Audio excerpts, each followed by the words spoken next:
Bem, meus amigos e minhas amigas, estou em casa hoje recebendo uma visita muito especial que veio para cá a meu convite.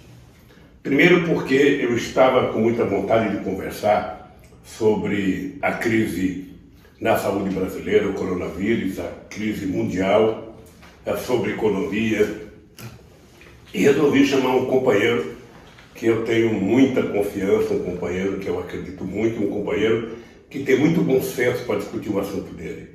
Ele veio aqui em casa agora para entrar tem que tirar o sapato, entra só de meia, nós estamos a 1,5 metros de tanto, eu peguei uma fita métrica para medir a nossa distância agora, portanto nós estamos tentando conversar aqui, tomando todas as precauções recomendadas pelo pessoal da saúde e pelo pessoal que cuida da ciência do nosso país. Haddad, nós estamos vivendo vários problemas de uma só vez. O que me assustou, sobretudo ontem à noite, foi o comportamento do presidente da República. Eu sei que a crise é grave, o coronavírus é uma coisa muito, muito delicada, já atingiu todos os países do mundo. Certamente, há 3 meses atrás, tinha gente que não acreditava que fosse possível sair da China e chegar ao Brasil. Já chegou em quase todos os países do mundo. E agora o que nós precisamos é tomar atitude para que não atinja muita gente, que não mate muita gente no Brasil. Nós vamos salvar o maior número de vidas possíveis e para salvar as vidas a gente vai ter que diminuir as pessoas infectadas.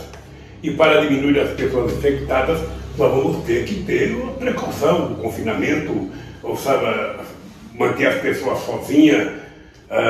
E eu fiquei assustado porque o papel de um governante é tentar orientar a sociedade, é tentar orientar baseado em informações científicas, ou seja, o presidente tem o Ministério da Saúde, que tem presidente de várias instituições que cuidam da saúde, que tem vários institutos de pesquisa, que tem muita gente importante nessa área e que tem dado uma determinada orientação. Para minha surpresa, o presidente ontem aparece na televisão, de forma intempestiva, fazendo uma guerra política contra a sociedade brasileira, contra governadores, contra prefeitos, que estão tentando acatar as orientações dadas pelo próprio Ministério da Saúde, subordinado ao presidente da República.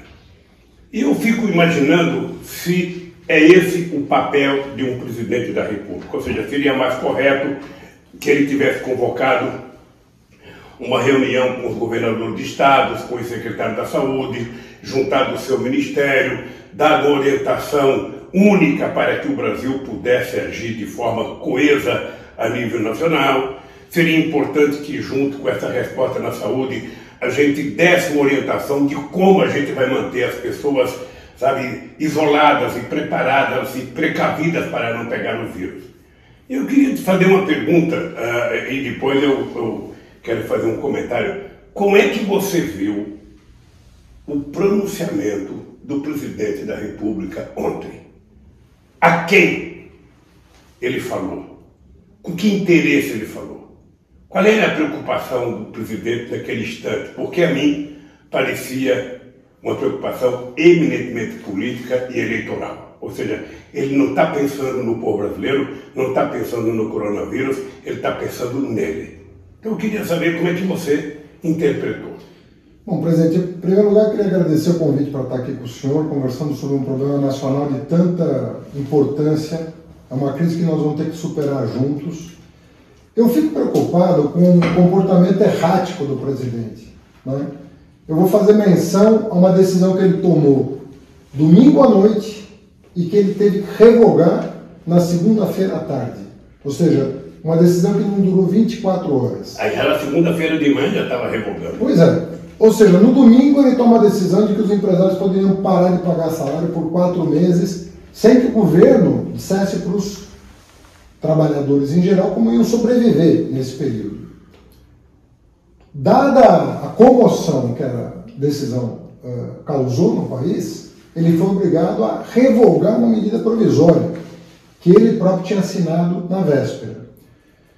Ele tinha feito uma reunião com os governadores e o Brasil todo saudou o fato dele ter finalmente feito por teleconferência uma reunião com os governadores, da qual os próprios governadores saíram um pouco mais tranquilizados. O pronunciamento acirra os ânimos contra governadores e prefeitos, também em menos de 24 horas.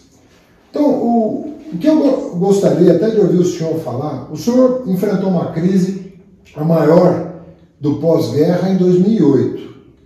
O Brasil sofreu em 2009 e em 2010 foi dos países que mais cresceu no mundo, apenas um ano depois da crise. É óbvio que é uma crise de natureza diferente da atual. A crise de 2008 é uma crise eminentemente financeira, gerada pelos bancos, que especularam no mercado de crédito, no mercado acionário, no mercado de imobiliário, né? E o senhor criticou a maneira como especularam, mas foi para a TV e coordenou as ações nacionalmente e internacionalmente. O senhor liderava, tinha um papel de líder, tanto no G20, quanto nos BRICS, quanto aqui no Mercosul, na Unasul, e nós conseguimos sair em 2010 gerando emprego, gerando renda, com mais crescimento, com mais bem-estar. Repito, é uma crise diferente a que nós estamos vivendo hoje, que começou como uma crise sanitária, mas que pode afetar a economia se nós não soubermos caminhar, transitar por ela. Então eu queria perguntar ao senhor, eu queria que o senhor comentasse, na condição de chefe de Estado, em 2008, quando a crise se abateu, todo mundo dizia que ia arrebentar o Brasil, né? O senhor teve a maturidade de conduzir o país para fora daquela crise. Como é que o senhor vê esses movimentos erráticos de quem deveria estar liderando o país e coordenando as ações? Quer dizer, num dia diz uma coisa, no dia seguinte se desmente, e assim nós estamos nos atropelando, não é? Por falta de uma liderança sóbria, não é? Que tenha autoridade junto a governadores, prefeitos, autoridades sanitárias, junto a chefes de estados de outros países, junto à Organização Mundial da Saúde, que emitiu nota hoje, dizendo que o Bolsonaro está equivocado, que não é assim que se deve proceder, vai faltar UTI para quem estiver doente. Então, eu queria que o senhor passasse mais do que as decisões que um governante tem que tomar, mas a metodologia de tomada de decisão, o procedimento pelo qual o senhor se informou sobre a crise de 2008 e como o senhor liderou a saída da crise. O Haddad, o problema é que o presidente Bolsonaro, ele nunca fez questão de pensar em todos. Ele foi eleito pensando numa parcela da sociedade e ele tenta governar dando resposta a uma pequena parcela da sociedade que é minoritária, sempre com um discurso raivoso contra aqueles que pensam diferente deles. Esse é o problema do presidente Bolsonaro. Ou seja, um presidente da República, ele tem uma disputa durante o processo eleitoral, acabou as eleições, o cidadão ganhou as eleições, ele vai governar para todos. Ele vai governar para os adversários e para os aliados, para os ricos e para os pobres, ou seja, fazendo as suas escolhas preferenciais para que o Estado atenda aqueles que mais necessitam do papel do Estado. Esse deve ser o papel de um presidente da República. O Bolsonaro nunca se preocupou com isso. Eu lembro que na crise de 2008, que era uma crise diferente dessa, eu conversei com muita gente para que a gente pudesse tomar atitudes que fossem atitudes de consenso. Eu não esqueço nunca uma pesquisa que saiu publicada na imprensa brasileira dizendo que o comércio mundial ia diminuir muito, que no Brasil também as pessoas não estavam comprando porque as pessoas estavam com medo de ficar endividadas e não poderem pagar. Eu então acertei com o Frank Martins, conversei com vários ministros da área econômica e resolvi fazer um pronunciamento na televisão mostrando a gravidade da crise econômica, a gravidade do que poderia acontecer se as pessoas se endividassem demais, mas ao mesmo tempo a gravidade que poderia acontecer se as pessoas parassem de comprar, que era importante que as pessoas comprassem, que se endividassem apenas de acordo com aquilo que poderiam pagar para a economia voltar a funcionar. Foi a primeira vez que a classe B e C compraram mais do que a classe A e B. E a economia brasileira se recuperou mais rapidamente. Você está lembrado que eu dizia, o Brasil vai ser o último a entrar e o primeiro a sair. E aconteceu isso. Nessa crise agora, que é uma crise mais grave, porque a gente já vinha com uma crise econômica, ou seja, o milagre econômico que a elite brasileira prometeu com o impeachment da Dilma não aconteceu em nenhum momento, e a crise estava já muito ruim no mundo inteiro, possivelmente reforçada pelo coronavírus na China, e a China se transformando no motor da economia mundial. Na medida que ela baqueia, o mundo inteiro baqueia. A crise econômica já vinha vindo, vem a crise do coronavírus e pega o governo totalmente desprevenido, porque ele não se cuidou. O governo poderia ter se informado, aprendido um pouco o que aconteceu na China, o que estava acontecendo no mundo, para tomar cuidado, para evitar que, junto com a crise econômica, você tivesse uma crise de coronavírus que pudesse ceifar a vida de muita gente nesse país. Pois bem, o descuidado do governo em cuidar da crise, ou seja, o governo deveria ter feito as reuniões com todos os especialistas brasileiros, eles poderiam ter chamado os cientistas para conversar, os pesquisadores, os governadores, as lideranças partidárias no Congresso Nacional, o presidente da Câmara, o presidente do Senado, ou seja, o presidente não é obrigado a saber de tudo, ele não é obrigado a dar conta de resolver todos os problemas. Mas quando você não sabe, por si só, tomar posições, você consulta a sociedade, você consulta os especialistas, você consulta as universidades, você consulta os governadores, coisa que em nenhum momento ele fez. Ou seja, ele só foi reunir com os governadores já pressionado pela falta de competência em tratar do coronavírus no Brasil.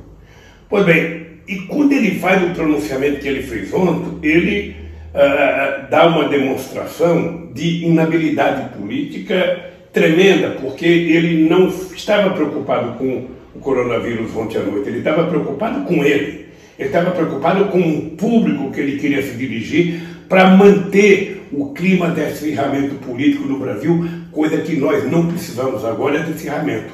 Agora o que nós precisamos é que todo mundo tenha clareza de que todos nós juntos seremos responsáveis pelo sucesso do combate ao coronavírus, ou todos nós juntos seremos responsáveis pelo fracasso. Então, o que eu acho é que o Bolsonaro não ouve, ele não conversa, ele não tem intenção de fazer as coisas que atendam aos interesses da sociedade.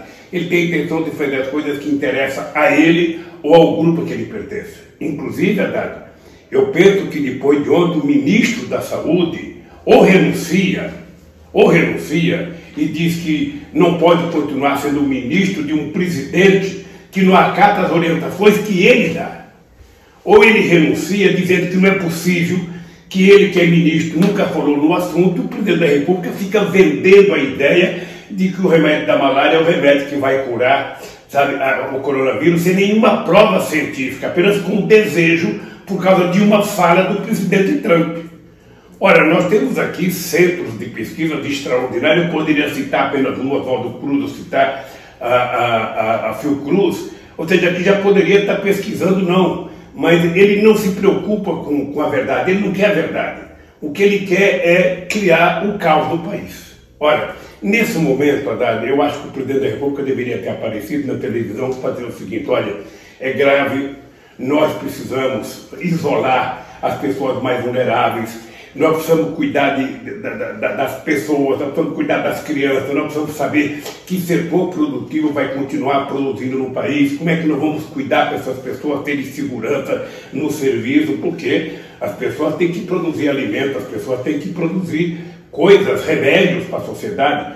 Então, nós vamos cuidar de fazer com que a economia funcione sem colocar ninguém em risco nesse país. Esse era o papel do Estado. Esse era o papel do Estado de chamar, sabe, os cientistas, de chamar os governadores, os prefeitos, as Forças Armadas, ou seja, todo mundo que puder colaborar para ver se o Brasil consegue, aprendendo com o que aconteceu nos outros países, fazer com que o país tenha sido o último a entrar e o primeiro a sair com menos vida, sabe, perdida nesse país. Era esse o pronunciamento que eu esperava, era assim que eu acho que um presidente deveria se comportar. A arte de presidir um país é a arte de um maestro de orquestra. Você não tem que saber tocar todos os instrumentos, você apenas precisa saber reger, você precisa apenas saber harmonizar, sabe, esses instrumentos. E o presidente da República, lamentavelmente, não sabe. Ele todo dia faz uma ofensa às pessoas, todo dia ele quer brigar com alguém, todo dia, e ele está apostando o seguinte, ele está apostando que ele não conseguiu consertar a economia, ele está percebendo que o coronavírus não vai ser controlado do jeito que ele quer que seja controlado, ou seja, porque a sociedade médica, a sociedade científica, os governadores e prefeitos estão com mais responsabilidade do que ele, então ele fica tentando, apostando na desgraça para dizer, tá vendo, eu não falei, tá vendo, eu não avisei. Ora, nós teremos muito mais problemas, e eles serão muito mais graves, quanto menos responsável for o presidente da República. O presidente da República existe não é para propor o caos, ele existe para tentar harmonizar a sociedade brasileira entre os seus atores, entre as instituições, para que a gente possa dar conta dos problemas que nós temos. Isso vale para o coronavírus, mas isso vale para a economia, isso vale para outra coisa qualquer. Esse é o papel do presidente. Na hora que tiver uma eleição, vai ter a disputa e aí ganha quem tiver mais voto, ganha quem ganhar. Mas não pode fazer de tudo uma disputa eleitoral. Haddad, acho que nós estamos numa situação complicada, porque eu acho que o Bolsonaro não tem estatura psicológica para continuar governando o Brasil.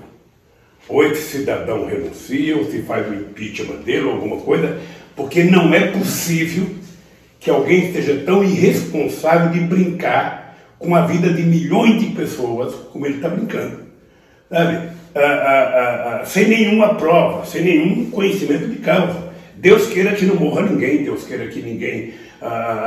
ou seja, Deus queira que morra o menos possível, que o menos possível de gente tenha gripe, mas o dado concreto é que o papel do presidente não é tentar adivinhar o que vai acontecer, é tomar atitudes para evitar que aconteça, coisa que ele não faz. Presidente, o senhor se referiu a esses conflitos que são criados quase que diariamente, não é?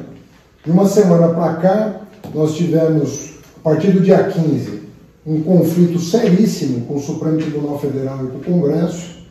Na sequência, um conflito com a China, que inclusive gerou uma crise diplomática que está sendo contornada a duras penas. Agora, um conflito com governadores e prefeitos. Eu estou falando de uma semana, né? São conflitos que vão se acumulando. E no caso específico da China, eu queria perguntar para o senhor, que a China foi o primeiro país que entrou na crise do coronavírus. E é o primeiro país que está saindo dessa crise. E se levarmos em conta a quantidade de chineses que habitam aquele país, estamos falando de mais de 1 bilhão de habitantes. 1,3 bilhão de habitantes. Nós estamos falando de 1,3 bilhão, ele tem 1 bilhão a mais do que o Brasil, mais do que 1 bilhão. E é um país que conseguiu, sem cair na falsa oposição entre cuidar da saúde e da economia, que cuidou dos dois, a China não parou de produzir e a China confinou quando teve que confinar. Ou seja, a província onde surgiu o problema sofreu um confinamento, da qual está saindo agora. O país, como um todo, continuou produzindo, inclusive para aquela província, para não ter crise de desabastecimento. O número de mortes e infecções começou a cair drasticamente e eles atingiram uma situação, dando mostras, não só a China, mas também Coreia e Japão, de que há como equilibrar o problema sanitário e o problema econômico. Né? Os países que se descuidaram do problema sanitário estão sendo obrigados pelo desdobramento da crise de saúde a tomar medidas muito mais drásticas do que foram tomadas na China, e agora você está com os dois problemas, o problema econômico e o problema, né, da aumento exponencial de casos. Parece que os últimos dados sobre a economia americana revelam também que o número de casos está explodindo em função da falta de liderança do Trump em tomar as medidas cabíveis tempestivamente, ou seja, na hora certa. Porque tem um problema de tempo, de gestão de tempo, como você atua. O senhor não acha que ele deveria estar prestando atenção nos países que enfrentaram de maneira exitosa o problema e sabendo operar a gestão da economia com a gestão da saúde para minimizar tanto os danos daqueles que têm saúde para trabalhar, mas não podem ser vetores de transmissão do vírus, com aqueles que são mais vulneráveis e não podem ter contato nesse momento, correndo risco ou por doenças prévias ou pela idade de estarem em condições de vulnerabilidade. Haddad, eu acho que a China ela teve um comportamento exemplar. Porque quando aconteceu o problema num estado que tinha 12 milhões de habitantes, o governo chinês não vacilou em isolar aquela região do restante da China para tentar evitar que o vírus chegasse na mesma proporção em outra cidade. E conseguiu.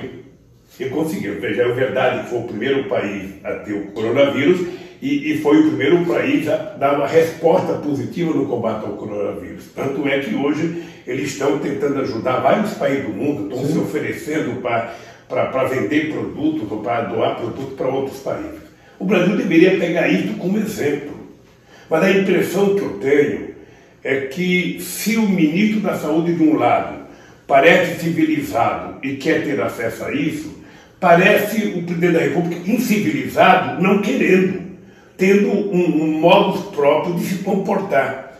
Ora, numa época como essa, Haddad, é importante a gente atentar ao seguinte: em se tratando de saúde do povo, em se tratando de um inimigo invisível como o coronavírus, a gente não tem que ficar regateando dinheiro para combater esse mal. É como se você tivesse um comprimido que a pessoa fala, você vai ter que tomar de 8 a 8 horas e você pega um só, parte em 10 vezes e tenta tomar aquele comprimido em 10 vezes. Ora, o governo já deveria ter feito com os estados uma avaliação do custo, a necessidade do SUS e ter colocado dinheiro disponibilizado para cuidar disso rapidamente. Não tem que ficar dosando, sabe, um pouquinho de dinheiro aqui, um pouquinho de dinheiro ali, como se o Guedes fosse dono do dinheiro. Ele sentasse em cima e o problema dele é pagar juros, sem se importar com a saúde do povo, Haddad. Ou seja, a segunda coisa é o seguinte, é que você pode utilizar recursos, você pode produzir dinheiro através do Tesouro para cuidar da crise e você pode, ao mesmo tempo, fazer investimento na economia. O Estado brasileiro pode pegar uma parte das reservas que nós temos internacionais, ao invés de ficar, sabe, gastando todo dia um pouquinho para tentar não deixar o dólar subir muito, ele poderia pegar uma parte desse dinheiro e transformar em reais e fazer grandes investimentos em obras de infraestrutura para dinamizar a economia brasileira. Não é incompatível. Ou seja, o governo pode pensar várias coisas ao mesmo tempo. Acontece que esse governo não pensa nada. Ou seja, nós já temos exemplos. A gente não pode ficar olhando o desastre que aconteceu na Itália, que aconteceu na Espanha, porque, veja, esses países estavam preparados para funcionar em tempo de normalidade. Acontece que o coronavírus é uma coisa anormal. Ou seja, então o governo tem uma emenda 95 que limita o teto de gasto, ou seja, isso era para o tempo da loucura dele, do golpe da Dilma. Não existe mais possibilidade de você ficar limitando os gastos, que já não são mais gastos, são investimento no ser humano para evitar que as pessoas sejam acometidas do coronavírus e morram. Isso é que está em jogo. Então, o governo precisa parar de ser pequeno, o ministro da Economia precisa parar de ser pequeno. Aliás, ele anda meio desaparecido, porque me parece que ele não está levando em conta que a coisa mais sagrada que uma nação tem é o seu povo. E se o povo sobreviver, a gente vai discutir a dívida, a gente vai discutir a recuperação da economia, a gente vai discutir produção, a gente vai discutir salário, vai discutir renda, mas o povo tem que sobreviver. Esse é o primeiro cuidado do governo. E, obviamente, que, junto com isso, nós temos que pensar como organizar os setores da sociedade que precisam continuar produzindo. Como organizar? Por exemplo, o pessoal da segurança pública, o pessoal da saúde, o pessoal que trabalha com alimento, que produz alimento, o pessoal que produz remédio. Ou seja, tem vários setores da sociedade que precisam continuar funcionando, e nós temos que dar condições dessas pessoas terem segurança. Eu vou precisar pegar um ônibus, esse ônibus tem que estar bem higienizado, esse ônibus tem que ter gel para passar, tem que ter gel para passar no corrimão para mim não pegar, esse ônibus não pode estar lotado, as pessoas têm que estar com uma certa distância. Tudo isso é possível fazer se você tiver como objetivo principal salvar vidas. Se você tiver como objetivo principal apenas fazer política, fazer discurso, ou ficar pensando em 2022, realmente as coisas não vão para lugar nenhum. Haddad, sinceramente, eu acho triste falar isso, porque eu já fui presidente da República e eu sei o quanto é difícil você estar naquela cadeira, você tem que tomar posições. A forma mais fácil de você não errar é você consultar, é você ouvir, é você conversar, é você ouvir pessoas, ou seja, quantas vezes, Haddad, eu pegava o telefone para ligar, sabe, para pessoas que eu nem conhecia, mas pessoas que eu sabia que tinham informações, para empresário, para médico, sabe, é uma coisa boa, sabe, ouvir o sindicato, veja, como é que ele manda uma medida provisória no domingo à noite? Você quer que eu diga o que aconteceu de verdade? Ele não sabia da medida provisória. Aquela medida provisória foi a CNI que levou um documento para o Guedes fez a medida provisória, levou para ele não leu, assinou e só foi descobrir a bobagem que tinha feito no dia seguinte. E aí veio o Guedes dizer que foi um erro de redação. Não, aquilo foi, sabe, foi a submissão do Guedes à CNI. Aliás, eu acho que o movimento sindical deveria partir para cima da CNI, como é que ela tem a coragem, num momento de crise como esse, tentar dar um passa-moleque nos trabalhadores e fazê-los trabalhar e fazê-los ficar 4 meses sem receber salário. Então, nada que esse governo faz, sabe, é de graça. Tudo me parece que é feito, sabe, com um único objetivo: atender aos interesses maquiavélicos do presidente da República, porque ele não pensa no Brasil. Mas, presidente, até para quem está nos ouvindo ter clareza, como não tem remédio, não tem vacina, todos os sanitaristas, todos os médicos, epidemiologistas estão dizendo o seguinte: por que você tem que achatar a curva de transmissão? Ou seja, jogar com o tempo. Porque você não tem equipamento de saúde suficiente para atender todo mundo que vai precisar de respirador, que vai precisar de UTI. E aí, o governo passa uma imagem equivocada para a sociedade, dizendo o seguinte: olha, no mundo só morre velho. No mundo só morre velho ou doente se os que estão saudáveis tiverem tratamento. Porque uma pessoa de 20 anos, de 30 anos, se ela não tiver o respirador na hora certa, por mais saúde que ela tenha, ela também vai morrer. Então não é verdade que o atleta... Por que o Japão adiou as Olimpíadas? Não é verdade que as pessoas... Eles podiam falar o seguinte: olha, só vem para o Japão quem tiver menos de 50 anos, menos de 40 anos. Não tem nenhum atleta. Pouquíssimos atletas têm mais do que isso. Só o Bolsonaro. Só o Bolsonaro que disse ontem que, apesar de ser atleta... Ou seja, o que eu queria perguntar é o seguinte: nós sabemos do coronavírus pelo menos desde dezembro. Na verdade, desde novembro. Nós sabemos do coronavírus. De lá para cá, o governo brasileiro teve 4 meses de vantagem sobre o governo chinês, 3 meses de vantagem sobre o governo coreano, 3 meses de vantagem sobre o governo japonês, 2 meses de vantagem sobre os governos da Europa. E nós não começamos a tomar providências até hoje. Não é providência de dizer vamos para a rua e vamos ver o que dá. Providência séria de fazer com que as pessoas que forem infectadas tenham chance de sobreviver ao vírus, que não tem uma letalidade tão alta se houver tratamento, se a pessoa receber o tratamento adequado. Aí a letalidade é baixa, mas sem tratamento, nós não sabemos qual o tamanho da letalidade. Imagina se isso invade as comunidades pobres das favelas, do interior do país onde não há leito de UTI, como é que isso vai ser? Então, o que eu perguntaria para o senhor, eu queria que o senhor comentasse, é o seguinte: o senhor falou, bom, a China começou na frente, mas isso é uma desvantagem, começar primeiro. Você não sabe com o que você está lidando. O senhor imagina que nós desperdiçamos um tempo, mas ainda temos condição de, se o governo tomar as rédeas do processo com responsabilidade, superar essa situação? Ou o senhor é mais pessimista em relação ao que nos aguarda? Eu sou pessimista com relação ao que nos aguarda, porque nós perdemos tempo demais. Nós não fizemos a lição de casa que deveríamos ter feito desde o começo. Possivelmente por conta da compreensão do presidente de que isso é uma gripezinha, que ele é atleta e que, sabe, não vai acontecer.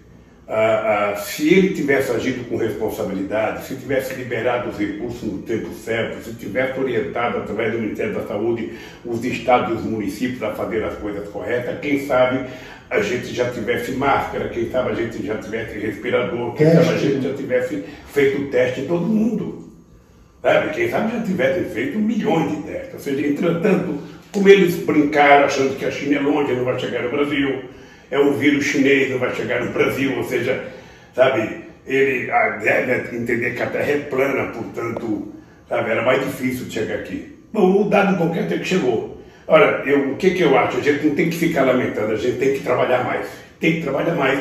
Eu estou vendo os governadores se dedicarem, todos os governadores do Sul, do Sudeste, do Nordeste, estão todos tentando fazer aquilo, porque ninguém quer carregar nas costas a responsabilidade pelo desastre, sabe, que mata milhares e milhares de pessoas. Então, eu acho importante os governadores continuarem assim, os prefeitos continuarem assim, e o presidente da República tomar juízo, ou o Congresso fazer com que as coisas aconteçam. A minha opinião, eu volto a repetir, sabe, nós temos um povo ordeiro, nós temos um povo que tem problema, o povo não tem salário, por isso é que nós decidimos que o Estado deveria garantir uma renda mínima que fosse igual a um salário mínimo para todo mundo, para a gente atravessar esse maremoto que está acontecendo. Ou seja, eu conheço histórias da Segunda Guerra Mundial de pessoas que ficavam dias e dias sem ter o que comer, dias e dias. Nós não precisamos disso. Nós não precisamos disso. Nós temos quem produzir, precisamos organizar a produção, precisamos organizar a distribuição e precisamos organizar, sabe, para que as pessoas possam receber o mínimo necessário para continuar comendo as calorias e as proteínas necessárias. Mesmo aí você tem uma escala preferencial. Você tem as pessoas mais vulneráveis, você tem as pessoas mais pobres, as pessoas que estão desempregadas, você tem os trabalhadores autônomos, você tem o pessoal que trabalha em aplicativos. Toda essa gente mais vulnerável tem que receber do Estado a garantia de que, olha, você não vai faltar o pão para você tomar café, não vai faltar o teu almoço, não vai faltar a tua janta. Você não vai ter, sabe, como é que fala, excesso de comida, mas as proteínas e as calorias necessárias você vai ter. Sabe, isso em época de guerra nós temos que fazer isso. Sabe, não tem que ter limite de pensar o que eu vou investir, ou seja, nós temos que investir. Veja que eu não estou utilizando a palavra gasto, eu estou utilizando a palavra investir, porque nós estamos tratando de vida. Gasto é quando eu deixo o dinheiro parado no banco para pagar juros e as pessoas morrendo de necessidade na rua, morrendo de frio, sabe? Morrendo de outras doenças mais elementares. Então, Haddad, o que eu penso é isso, olha, eu penso que o Bolsonaro chegou ao limite da compreensão das pessoas mais compreensíveis do país. Ele efetivamente não está preparado para tocar esse país. Você vê de um cidadão que faz uma viagem para os Estados Unidos e me parece que já tem 23 pessoas que viajaram com ele que estão com coronavírus. Onde esse cara foi? Ele foi no ninho do coronavírus? Ele foi no ninho, veja, porque eu, graças a Deus, estive no epicentro do coronavírus. Eu estive na França, na Alemanha e Genebra, e ninguém da minha equipe pegou coronavírus. Ou porque nós somos abençoados por Deus, ou porque nós nos cuidamos. A minha pergunta é a seguinte: o que essa gente fez que, sabendo do coronavírus, ou eles acharam que na terra do Trump não tinha? Na terra do Trump podia tudo. E nós estamos vendo agora que os Estados Unidos podem se transformar logo, logo no epicentro do coronavírus por irresponsabilidade do presidente Trump, que tentou transformar o coronavírus numa guerra contra a China. Então, Haddad, não há espaço para brincadeira, não há espaço para brincar com a democracia, não há espaço para desrespeitar a sociedade. O Bolsonaro fica tentando apelar de uma forma, às vezes, até demagógica, sabe, falando em nome do povo pobre, que precisa de proteções de povo pobre. E o Estado tem recursos e pode produzir recursos para que a gente garanta, em tempo de guerra, que essas pessoas tenham tranquilidade, possam trabalhar, aqueles que precisarem trabalhar com muita tranquilidade, mas possam cuidar da sua família com muito respeito e com muito carinho, porque todos nós queremos estar vivos para recuperar a democracia no nosso país. Eu, Haddad, você sabe que eu, desde que votei da Alemanha, amanhã fazem 14 dias, eu não saí de casa com a Janja. Ou seja, eu conversei com o Davi Wipp, conversei com o Dr. Calil, conversei com o Padilha e falaram, olha Lula, não é importante você fazer o teste, porque se você não tem nenhum sinal, sabe, não precisa fazer.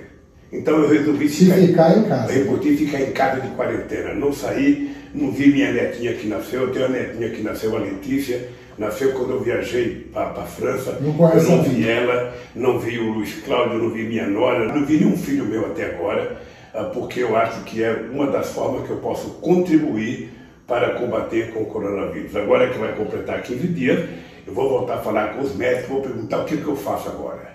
A verdade é que eu tenho 74 anos, eu me sinto bem, eu me acho saudável, mas a gente não brinca com doença. Claro. Esse vírus não tem amigo, esse vírus só tem, sabe, gente que ele quer derrotar. E eu resolvi lutar, e uma das formas que eu tenho de lutar é me preparar, é me precaver.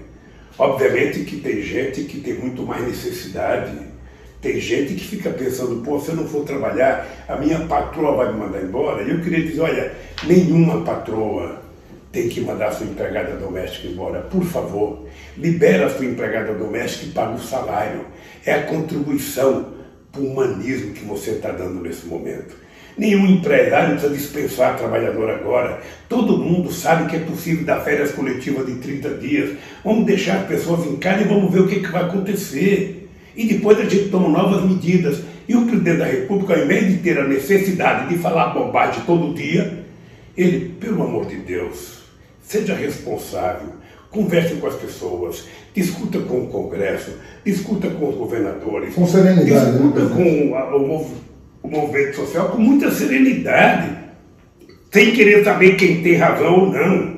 Ou seja, na conversa que você vai saber quem é que pode ter a melhor proposta e o que a gente pode fazer. Vamos colher o resultado de salvar vidas para todo mundo, para todo mundo. Ou seja, eu acho que é isso que nós estamos precisando. Eu tenho dito já há algum tempo que é o seguinte, nós precisamos recuperar o humanismo. Nós precisamos recuperar a ideia da solidariedade. Nós precisamos recuperar a ideia, sabe, de que nós temos que estender a mão um para os outros, porque nesse momento todo mundo precisa de apoio de todo mundo. Sabe? Não pode uma pessoa querer ir no supermercado e comprar tudo que tem lá, deixando os outros sem nada. Tem gente que está comprando papel higiênico para o ano inteiro, sabe? Tem gente que está comprando coisas para o ano inteiro. Isso é uma bobagem. Nós temos que nos respeitar. Nós temos que saber que atrás de nós tem uma outra pessoa que é ser humano, que precisa das mesmas coisas que nós. Então vamos repartir de forma solidária, sabe, nesse momento difícil. Eu penso que é isso que a gente deveria fazer nesse momento e acho que o Congresso Nacional, os partidos políticos, a sociedade precisa dar um jeito no Bolsonaro. O Bolsonaro não pode continuar governando esse país do jeito que veio governando, disseminando a discórdia, o ódio, a mentira e governando com fake news, mentindo. Outro dia eu vi no jornal que o Trump chega a contar em média 12 mentiras por dia no Twitter dele. Olha, como é que é possível alguém ser presidente de um país e passar a contar mentira o tempo inteiro? Então o Brasil está precisando de muito juízo, de muita solidariedade, de muita compreensão e de muita solidariedade. É isso. E sinceramente, eu só espero que o presidente Bolsonaro faça, sabe, aquilo que é o papel dele fazer como presidente, governar esse país. E não achincalhar os outros, desmentir os outros, provocar os outros e fazer papelão que ele fez ontem. Efetivamente, eu não esperava viver para ver o espetáculo de grosseria que eu vi ontem à noite na fala do presidente em rede nacional. Por isso, Haddad, eu quero te agradecer. Você sabe que você é uma das pessoas que eu gosto, que eu ouço, sabe, que sempre age com muito bom senso, com muita maturidade. Eu acho que esse momento é um momento em que a gente precisa estar todo mundo junto. Está todo mundo junto. Eu adoraria estar na rua, eu adoraria estar na academia, sabe? O jeito de eu ajudar é ficar em casa. E todos que puderem ficar em casa, fiquem em casa. Todos. Aquele que precisa trabalhar, nós temos que nos certificar que garantia essa pessoa vai ter de poder se locomover até o trabalho em segurança e de poder produzir em segurança, porque as pessoas vão precisar comer, vão precisar andar de transporte, nós precisamos dar garantia a essa gente. É por isso que eu te agradeço, Haddad. Presidente, eu queria só terminar também lembrando a maneira como o senhor conduziu. Sempre gosto de lembrar, porque nessas horas difíceis é que você vê quem é a pessoa que está preparada para governar o país. Crise você não empurra para o colo do outro. Quando você está num cargo público, crise você assume com responsabilidade e capacidade de gestão. Crise, o homem público não empurra para o outro. Nem o governador pode empurrar para o presidente, nem o presidente empurrar para o governador. Ou se trabalha junto, para sairmos dessa todos juntos e saudáveis, ou esses homens não estão à altura dos cargos que assumiram. Infelizmente, é isso que está se demonstrando pelo comportamento deles até ontem. Nós todos esperamos que eles se imbuam da responsabilidade que assumiram e conduzam o país com a ajuda de todos para a gente superar essa situação. Parabéns, Lula, por todo... Haddad, eu acho que mais uma coisa importante é o seguinte, era que o Congresso Nacional, através da liderança dos partidos políticos, chamasse o Ministério da Saúde, o Congresso Nacional, para ele dar uma explicação do comportamento do presidente. Porque ou o presidente está errado ou ele está errado. Não é possível. Chamar o presidente da Anvisa, que história é essa do remédio que está sendo testado e que já está salvando vida, que disse o Bolsonaro? Que história que é essa? Aonde é que está sendo pesquisado? Qual laboratório? Ou será que nós seremos retransmissores das invenções do Trump? Sabe? Então, eu acho que é isso que precisa ser feito. E, ao mesmo tempo, os partidos políticos, não apenas os partidos de esquerda, os partidos políticos todos no Congresso Nacional, aqueles que não são as seclas do Bolsonaro, começar a discutir muito seriamente, sabe, o que vai acontecer com o Bolsonaro. Olha, presidente, saúde para todos nós.